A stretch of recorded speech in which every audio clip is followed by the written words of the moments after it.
Hello guys, ఈరోజు అయితే మనము ఏ సినిమాకి పోయినామంటే మన నాగబంధన మూవీకి పోయినాం. మూవీ రివ్యూ చూసినట్టయితే సినిమా నాకైతే డైరెక్షన్ అనేది కనెక్ట్ కాలేదు ఆడియన్స్ కి. ఎందుకంటే సినిమా అనేది ఇప్పుడు మనం ఒక సినిమాకి చూస్తున్నామంటే ఆ సినిమాకు ఆడియన్ అనేది కనెక్ట్ కావాలి, కానీ అలా కాలేడు.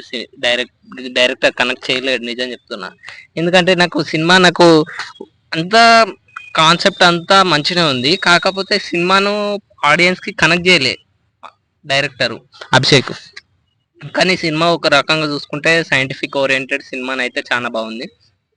మళ్ళా ఈ ఇంటర్వెల్ సీన్ అయితే నాకు చాలా అంటే చాలా బాగా నచ్చింది. ఇంటర్వెల్ తర్వాత నుంచి కొద్దిగా సినిమా డౌన్ ఫాల్ అయినట్టు అనిపించింది.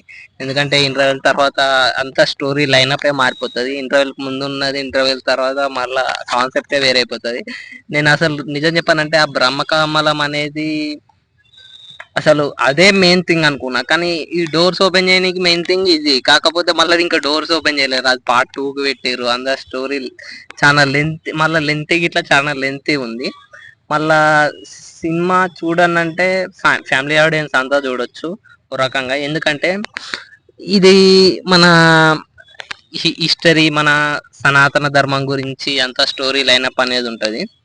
బాగుంది, ఓకే, చూడొచ్చు, ప్రతి ఒక్కరు చూడొచ్చు.